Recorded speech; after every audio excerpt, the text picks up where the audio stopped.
I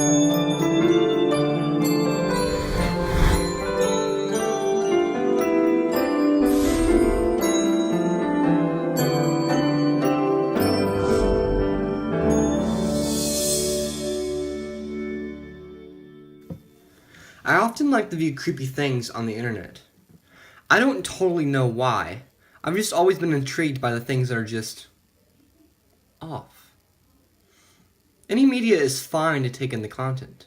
Stories, movies, videos, audio clips, video games, whatever. I just want to be unnerved. I worked third shift, so my sleep schedule is all messed up. I sleep during the day and work at night. I get 2 days off a week, though, and always in a row. I could use this time to have some semblance of a normal life, but I'd rather not have to just read my sleep schedule once work starts again, so I just stay up all night and sleep during the day. So browsing the internet on one of those days off, I came to a thread which had a bunch of links on it. Each comment was just a link. Some of them led to websites about unexplained mysteries. Some were streams of horror movies, and others were of accounts of paranormal events which were supposedly true. Then I saw one that was none of the above. I don't remember what the link was. It was just random letters and numbers. It was nonsense. I clicked on it, and it took me to a single page with a single picture and nothing to click on. It auto full screened and refreshed at random intervals, anywhere between roughly 2 and 10 seconds. There was text on the top of the picture which read, Xan Lu Wao X to die /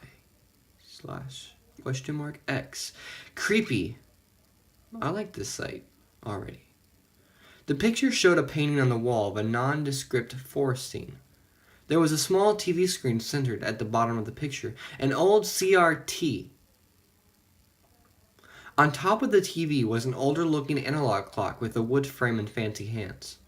The site continued to refresh, but the picture never changed. Out of sheer curiosity, I didn't leave the page. I kept the tab open and checked back every minute or two. Still no change. After about 10 minutes, I got tired of missing the refreshes. Maybe it was changing drastically, but only once every minute or something, and I was completely missing it. So I closed all other tabs to make sure I wouldn't be tempted to leave. I was staring at that picture for what seemed to be an hour. I checked my phone. It had been 26 minutes. I guess time goes slowly when you're just staring at a still image online. I can't say what it was or when it was, but at some point I noticed that it was just a small image. Well, it was.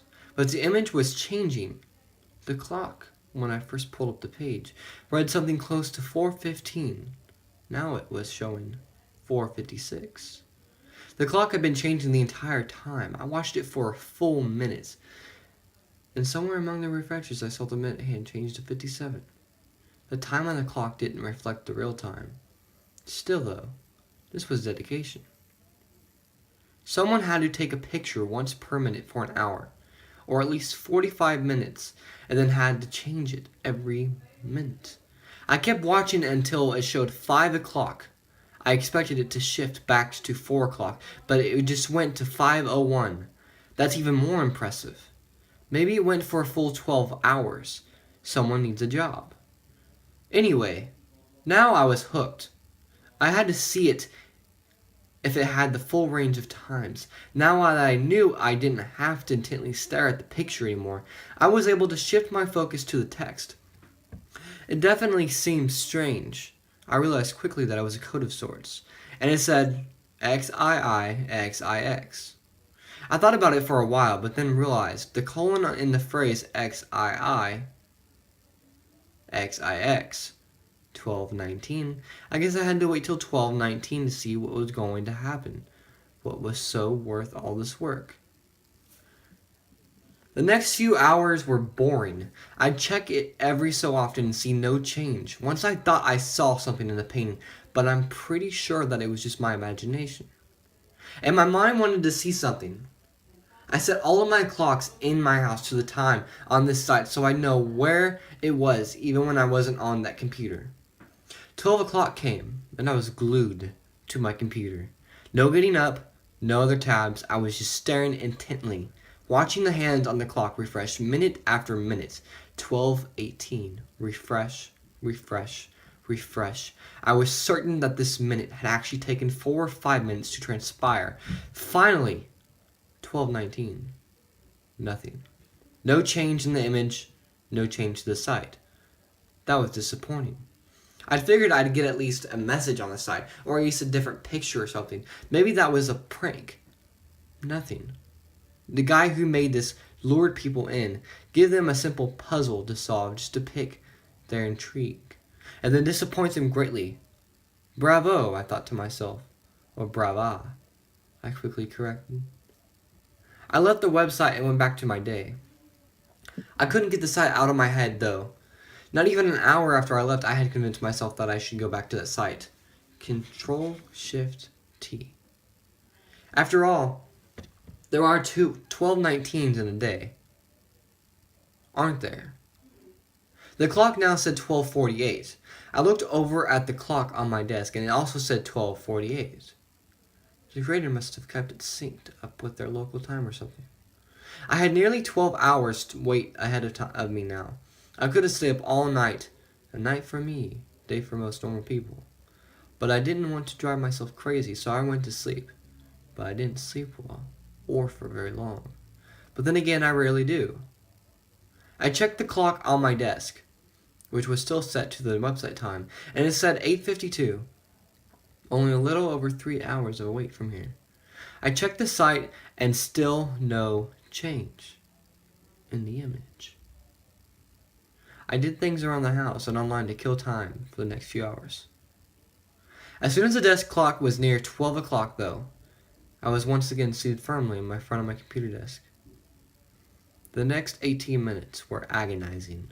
The last minute was even worse. The hands on the clock once again struck 12:19, and once again, nothing happened. I was distraught. I had invested a lot of time into this. The minute wasn't over, though, so I continued to watch. I then heard a click. Quiet, but still audible. After that, I noticed that the web page was constantly refreshing any more. The screen on the TV began to brighten. Finally! What I had waited for was happening. As the screen on the TV brightened, I began to be able to make out an image. It was small, because the TV screen on my monitor was only about 2 inches wide, but I could still clearly see that they were showing woods. Maybe it was the forest in the screen. The camera was bobbing up and down as grass and leaves passed by. It must have been someone filming themselves walking. The camera was kept pointed at the ground for the first minute or so, but then slowly started to point horizontally. I could see that they were coming up on a yard. Some houses flashed quickly on the edges of the screen. There was some talking with the equipment. The camera made larger movements than before. I realized as the sound went by and heard a little more talking. And the image stabilized dramatically. They had been sitting on a tripod. And the camera made one final turn. During the turn, I could see that it was set up just along the woods. The camera finally stopped shaking, and there was a house centered within the frame. As small as it was, I could tell it was my house. It was my house. I jumped up from my desk chair, but I kept my eyes fixed on the screen. The men abandoned their camera and walked up to the house, walked up to my house.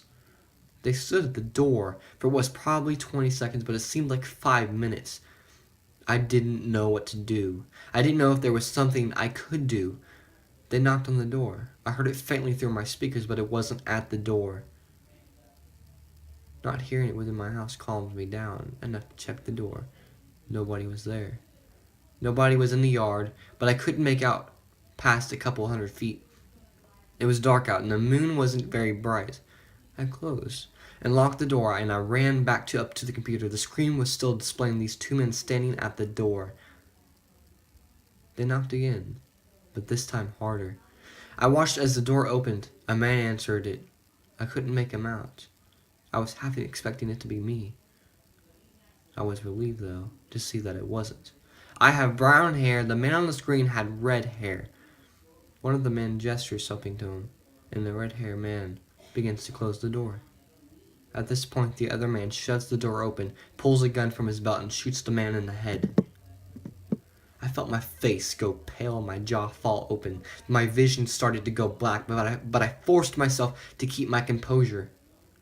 The two men ran from the door and toward the camera, in the small TV screen on my monitor, and in the blur of motion I could still see that both men were smiling widely. They grabbed the camera, not bothering to take it off the tripod, and ran into the woods again. The camera swiveled on the tripod and showed one of the men's faces, but quite blurrily. He looked at the camera, reached over toward it with his other hand, and the screen of the TV went blank. The page refreshed again, but only once, and the clock still read 12:19. I exited out of my browser and even shut down my computer. I ran to the door one last time to see if I could see anything. Once again, there was no one there. To this day, I had no clue what actually took place. I haven't had the nerve to revisit that website or ask anybody what happened to the people who lived before I did. And I'm not sure I ever will.